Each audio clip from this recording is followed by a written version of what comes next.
Bonjour, bienvenue sur cette 49e édition du Tour de Bretagne cycliste, un Tour de Bretagne de 1166 km et qui va traverser cette année 151 communes en 7 étapes. Et c'est sous un ciel lourd de menaces que le peloton a quitté Pontchâteau ce midi en Loire-Atlantique, direction Crossac pour une étape sans réelle difficulté. Une mise en jambe de 147 km, ce qui ne va pas empêcher 4 coureurs de rapidement tenter leur chance. Kilomètre 47, c'est la première attaque sérieuse de ce Tour de Bretagne. Il y a là 2 Norvégiens accompagnés de l'Américain William Barta et du Hollandais Martin Toesveld. Entente parfaite entre ces 4 jeunes coureurs qui vont posséder jusqu'à 5 minutes d'avance sur le peloton. Mais toute bonne chose a une fin et à partir du 100e kilomètre, le vent défavorable va faire fondre cette avance comme neige au soleil. 4, 3, 2, puis seulement 50 secondes à l'entrée du circuit d'avance pour les 4 échappés. Les équipes de Bretagne Séché, Armée de Terre, Australie et Sojason ont lancé la chasse. Il reste une grosse vingtaine de kilomètres à parcourir. Ils sont maintenant 9 coureurs en tête de la course, dont 6 Rabobank. Il y a aussi des Français, notamment Anthony Delaplace, le numéro 13 de l'équipe Bretagne Séché Environnement.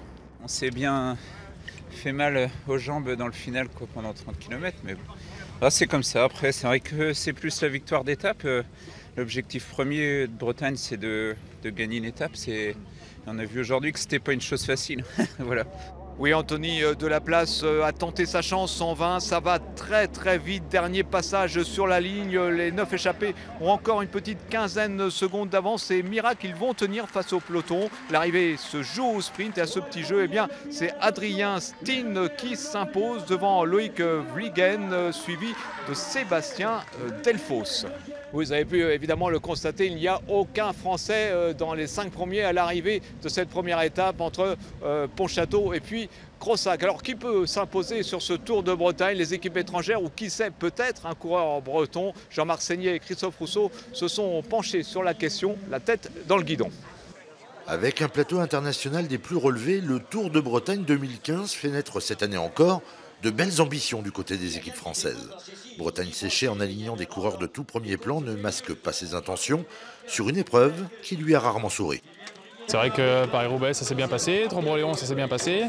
Alors, en plus, moi, sur un point de vue personnel, je suis dans une période de forme habituelle. Tous les ans, à cette période, je suis quand même pas trop mal. Donc voilà, je profite un peu de cette forme pour me faire voir.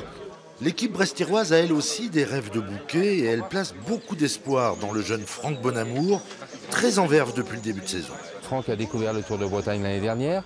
Il a brillé, il était sous les couleurs du comité de Bretagne. On l'avait volontairement mis dans cette équipe-là pour lui laisser un petit peu le champ libre. Et puis, il a fait une excellente performance. Donc cette année, il arrive avec de nouvelles ambitions. Depuis le début de saison, il a crevé l'écran. Donc je pense que ça devrait encore être le cas sur le Tour de Bretagne. Et puis au chapitre des coureurs qui ont soif de revanche, impossible de ne pas voir Yann Guyot dans la peau de l'outsider. Le coureur morbihanais de l'Armée de Terre, 6 jours leader en 2014, avait manqué la consécration lors de l'ultime étape sur les pavés détrempés de Dinan. Il ne faut pas rester sur un échec, il faut rebondir et puis de toute façon chaque Tour de Bretagne c'est un scénario différent, donc peut-être que cette année les 2 premières étapes vont arriver au sprint et puis voilà. Pour briller sur leur terre, les coureurs bretons devront batailler ferme face aux favoris désignés comme le Norvégien Daniel Holgard, déjà maillot vert l'an dernier, ou l'Australien Robert Power, tout simplement second du Tour de l'Avenir. Et demain, le peloton s'élancera de Sainte-Reine de Bretagne pour rejoindre Melleran, une deuxième étape réservée aux sprinteurs, 172 km de course. À demain sur France 3 et sur le Tour de Bretagne.